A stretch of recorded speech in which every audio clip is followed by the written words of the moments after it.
आज हम देखेंगे कि आशय लेखन या अर्थ लेखन से क्या तात्पर्य है और इसकी परिभाषा और उदाहरण को भी समझेंगे। जैसा कि देख सकते हैं, गद्य या पद्य के अवतरणों को समझकर उनके मूल भावों को अपने शब्दों में लिखने की विधि आशय लेखन या अर्थ लेखन कहलाती है।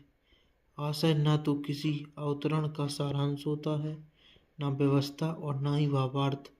आशय लेखन स्वयं की लिखने की विधि होती है। आशय लेखन की परिभाषा देखेंगे। मूल भावों को अपनी भाषा में उपस्थित करने की विधि को आशय या अर्थ लेखन कहते हैं। आशय लेखन के समय हमें निम्नलिखित बातों को ध्यान में रखना पड़ता है, जैसे कि मूल अवतरण को ध्यान से पढ़कर उसकी विषय वस्तु को समझना चाहिए।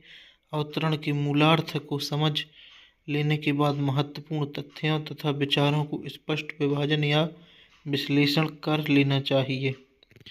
तीसरा है, मूल अवतरण के प्रत्येक तथ्य या विचार को अपनी भाषा में स्पष्ट लिखना चाहिए।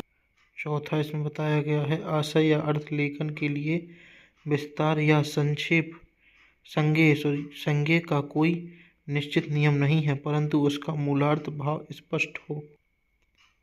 हम आशय अंकों के आधार पर प्रश्न कितने अंक का पूछा गया है उस अनुसार छोटा या बड़ा कर सकते हैं, परंतु ध्यान देना होगा अर्थ के विशेषता मूल की रक्षा करना हमारा मुख्य उद्देश्य है।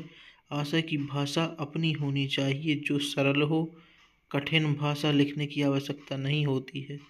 उदाहरण, आशय लेखन में दो प्रकार के उदाहरण देखने को मिलते हैं, जो कि छोटे अवतरण का आशय और बड़े अवतरणों का आशय। छोटे अवतरण के आशय लेखन में होता है अवतरण गद्य हो या पद्य। जब छोटे होते हैं तब उनका विस्तार करना आवश्यक होता है, जिससे अर्थ को स्पष्ट रूप से समझा जा सके। इसके लिए कुछ उदाहरण हैं, जो ये है।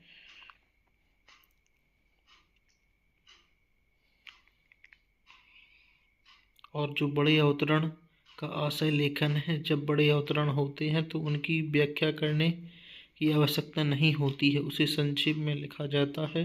बड़े अवतरण के आशय को उदाहरणों से समझाया जा सकता है।